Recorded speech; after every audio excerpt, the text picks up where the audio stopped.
तो अभी हम पढ़ेंगे राइट वेंट्रिकल।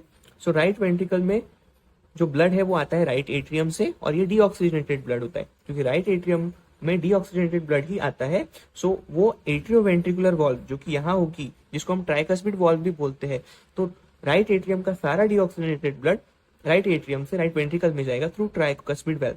सो इसमें ये वेल्व के थ्रू इसमें ब्लड अंदर आता है, इसलिए इसको इनफ्लोइंग पार्ट भी बोलते हैं।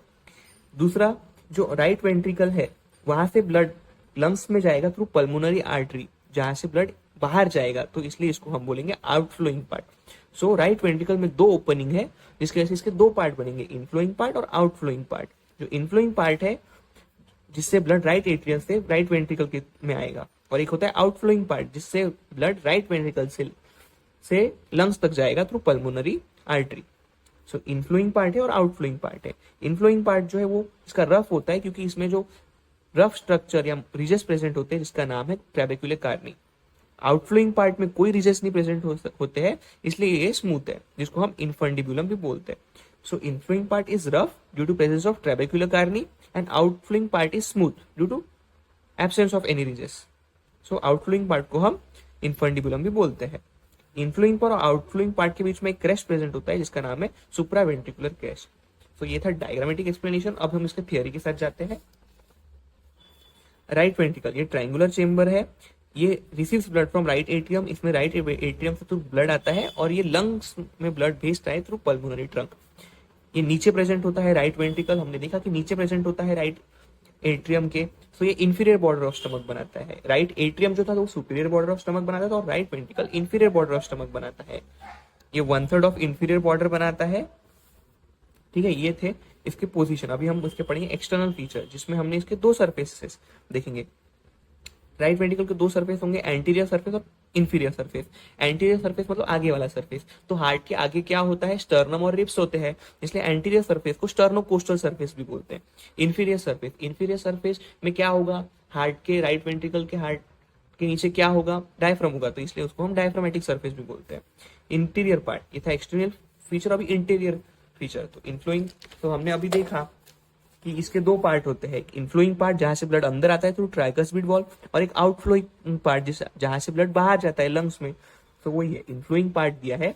It is rough due to presence of muscular ridges called trabeculae carneae. ये रफ होता है क्योंकि इसमें मस्कुलर रिजेस होते हैं ट्रेबेक्युलर कार्नी। जो आउटफ्लोइंग पार्ट है वो इसको इनफंडिबुलम भी बोलते हैं, और ये स्मूथ होता है क्योंकि इसमें कोई मस्कुलर रिजेस प्रेजेंट नहीं होता है। और which give rise to pulmonary trunk, ये पल्मोनरी ट्रंक में कंटिन्यू होकर लंग्स तक जाता है ऑक्सीजनेशन के लिए। लेकिन ये जो दो पार्ट है, इनफ्लोइंग पार्ट और outflowing part, the two parts are separated by a muscular ridge called as supraventricular crest या इनफंडिबुलो वेंट्रिकुलर क्रेस्ट। ये दो पार्ट जो सेपरेट होता है वो क्रेस्ट से सेपरेट होता है, सुप्रावेंट्रिकुलर क्रेस्ट। ये थे इसके एक्सटर्नल फीचर, और ये था इसका इंटीरियर पार्ट में कैसे पार्ट होते हैं।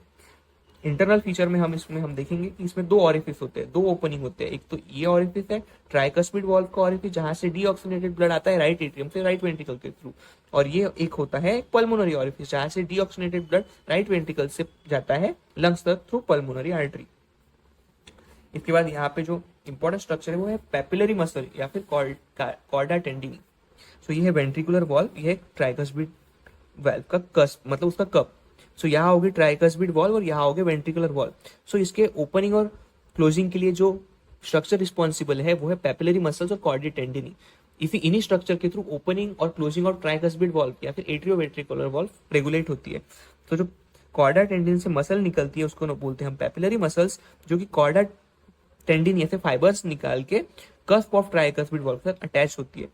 मतलब जो पेपिलरी मसल है वो नीचे अटैच होगी वेंट्रिकुलर वॉल से, और पेपिलरी मसल ऊपर अटैच होगी कस्प ऑफ ट्राइकस्पिड वॉल से through chordae tendineae.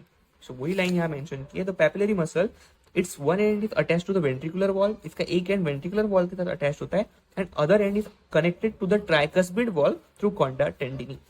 So papillary muscle और कॉर्डा टेंडिनी ऐसे स्ट्रक्चर है जो कस्प ऑफ ट्राइकस्पिड वाल्व को रेगुलेट करते हैं ओपनिंग और क्लोजिंग के लिए। इन्हीं के थ्रू ओपनिंग और closing of atrioventricular valve regulate होता है, जो कि ब्लड फ्लो को भी वाइस वर्सा रेगुलेट करेंगे।